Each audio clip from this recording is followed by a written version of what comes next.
আসাৰৰ লক্ষীপুৰত বৰাক নৈৰ খহনীয়া নদীত বিলীন হোৱাৰ উপক্ৰম হৈছে গোবিন্দপুৰ এমই স্কুল। বিদ্যালয়খনৰ এটা অংশ ইতিমধ্যে জাহ গৈছে নদীৰ বুকুত। বৰাক নৈ বিদ্যালয়খনৰ প্ৰতি ভাবুকিৰ সৃষ্টি কৰাত অস্থায়ীভাৱে পাঠদান চলাবলগীয়া হৈছে এতিয়া শিক্ষকসকলে।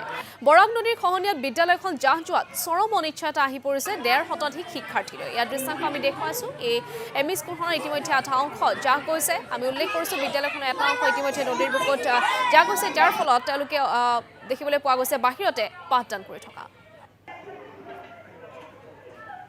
আমাদের স্কুলের নাম গোবিন্দপুর ইস্ট এমই স্কুল।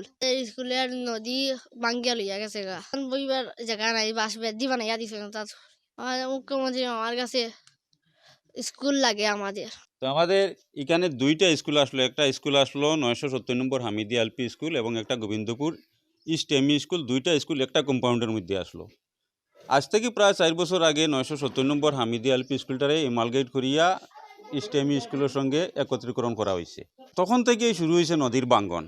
প্রায় প্রতি বছর একটা রুম দুইটা রুম করিয়া ভাঙ্গিয়া লইয়া যায়। আমরা বিভাগীয় কর্তৃপক্ষের লগে যোগাযোগ করি। গত বছর আমরা প্রায় 3টা রুম লইয়া গেছে গিয়া গত বর্ষার সময়। তখন আমরা বিও ম্যাডামের কাছে আমরা জানাইছি যে ম্যাডাম আমরা স্কুলটা ভাঙ্গি গেছে। ম্যাডাম এখানে আইসুন, সরজমিনে দেখা করছেন, স্কুলটা দেখছেন। তাই দেখার পরে আমরা কইসুন আপনারা জমির ব্যবস্থা করুন, আমরা আপনারাই স্কুল দিয়ার। আমরা এখানের আমরা লোকাল আমার এক ভাই 12 কাঠা জমিন দান করছেন স্কুল নির্মাণ।